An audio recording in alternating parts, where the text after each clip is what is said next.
Bạn muốn build bàn phím cơ custom mà kinh phí chỉ cho phép khoảng dưới 2 triệu. Bạn muốn tìm một con switch ngon, bổ rẻ trong tầm giá. AcoCS Matcha Green cũng được đấy. Cơ mà AcoCS toàn hàng stock, khô khan lắm, không thỏa mãn được bạn.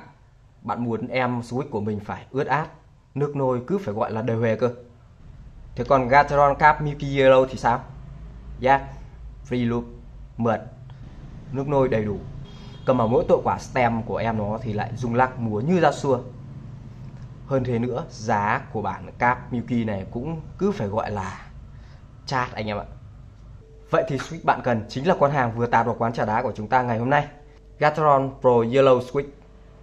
Ok, xin chào toàn thể anh em đã đến hoặc là quay trở lại với Trà Đá Dạo. Hôm nay chúng ta sẽ cùng nhau chào đón, trên tay, trải nghiệm và đánh giá chi tiết Gateron Pro Yellow Switch, con hàng chủ lực switch quốc dân của nhà Gateron ở phân khúc bình dân cho đến tầm trung. Đầu tiên chúng ta sẽ nghiếu qua một chút về thông số kỹ thuật của em nó nhé. Loại switch linear là loại switch mà được rất nhiều anh em chơi custom ưa chuộng và lựa chọn. Factory loop đủ mượt mà ướt át cho những anh em nào mà không yêu cầu quá cao, quá cầu kỳ, đặc biệt là cho những dân chơi nào mà lười loop, chưa có kinh nghiệm loop. 3 pin và PCB mount, cho dù có thể là không chắc chắn bằng loại 5 pin nhưng lại phù hợp với mọi loại mạch hot swap từ 3 pin cho đến 5 pin. Chất liệu stem POM là cái chất liệu mà hầu hết tất cả các hãng làm switch đều sử dụng để làm stem. Còn chất liệu housing chúng ta sẽ có polycarbonate, giúp cho âm của switch giòn, torquey hơn và rền hơn so với những cái housing được làm bằng chất liệu POM thông thường. Và cuối cùng, lực hành trình Actual Force 50G, hành trình cho đến điểm nhận lệnh Free Travel 2mm và tổng hành trình Total Travel 4mm. Đây là cái lực nhấn khá là vừa vặn và hành trình nhấn cũng đủ sâu, đã, giúp cho con switch này có thể phù hợp với rất nhiều dân chơi phím cơ hệ custom. Ok, mổ xẻ các thông số kỹ thuật xong xuôi, chúng ta sẽ đi vào thực tế sử dụng và trải nghiệm em nó nhé. Đầu tiên nói về thiết kế thì Gateron Pro Yellow Switch mang form thiết kế đặc trưng của nhà Gateron. Stem hình chữ thập, không box, màu vàng. Dĩ nhiên rồi, em nó là Yellow Switch mà. Top housing trong suốt, cho phép xuyên LED, nhưng mà tản LED chắc chắn sẽ không đẹp bằng các cái em switch hệ Milky rồi. Cái này thì đúng là cái gì cứ liên quan đến sữa là auto đẹp anh em ạ. Ok, còn bottom housing sẽ làm bằng nhựa polycarbonate, trắng đục, hoàn thiện tốt, giúp cho switch chắc chắn, bền và tiếng của em nó sẽ giòn, torquey và rền rã hơn, cũng như là phê hơn so với các em switch mà housing được làm từ POM. Và chúng ta có thể thấy top housing được gắn với bottom housing bởi 4 cái lẫy ở 4 góc của con switch.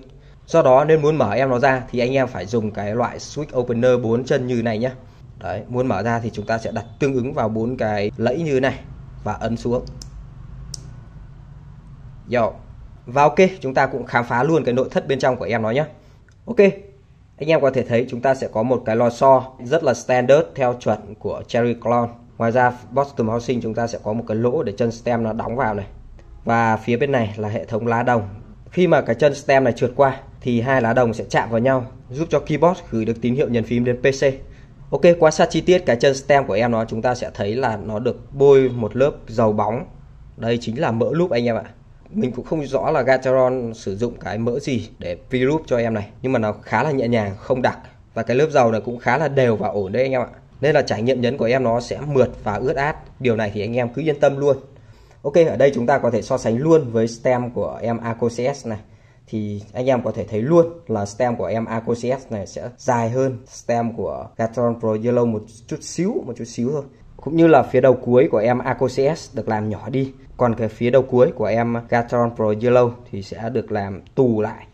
Thì cái thiết kế này giúp cho em AcoCS khi mà thọc vào cái bottom housing ấy, tiếng nó sẽ đanh hơn. Còn cái em Gateron Pro Yellow này tiếng nó sẽ rền hơn. Đó, thường cái gì nó nhọn thì nó chọc sẽ đau hơn, còn cái gì nó tù thì nó chọc vào nó sẽ êm hơn. Đấy, còn quan trọng là anh em thích tiếng nó đanh hay là tiếng nó êm hơn một chút thì anh em sẽ có cái lựa chọn của riêng mình nhé. Ok, anh em so sánh thử tiếng của từng con switch nhé. AcoCS Matcha Green này, Gateron Pro Yellow Switch. Anh em nghe tiếng chay, anh em có thể thấy là khi cái stem này trượt ấy thì tiếng của em Gateron Pro Yellow này cảm giác nó sẽ có cái gì đấy ướt ướt và được bôi trơn hơn. Còn em Aco này, tiếng của nó nghe khô hơn anh em ạ. Ok, giờ chúng ta sẽ test với keycap nhé. CS Matcha Green này.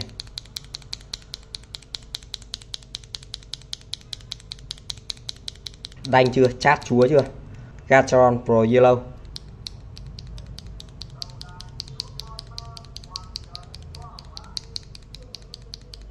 Cái âm đanh của nó hơi rèn chứ không chát chúa như âm đanh của con Aco CS Matcha Green.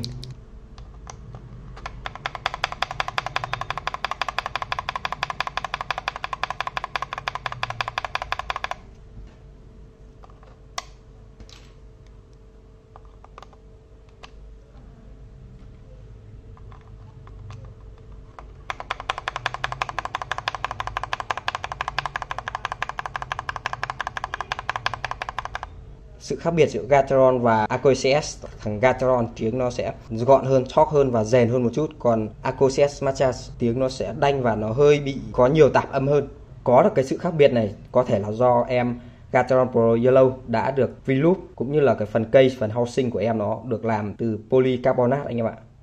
Ok, cuối cùng chúng ta sẽ lắp và sound test em nó với em kit FK84 stock, chưa mốt gì hết nhé. Và keycap sẽ là Aco Carbon Retro với ISR Profile.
Ok, tổng kết lại với khoảng 5 cho đến 6.000 đồng một switch, chúng ta sẽ có một bộ Gateron Pro Yellow Linear lực nhấn vừa vặn, thiết kế cứng cáp, V-loop mượt mà, ướt át. Stem thì đá tiền đậu cắm, chỉ đóng ra đóng vào, rất im và ít rung lắc.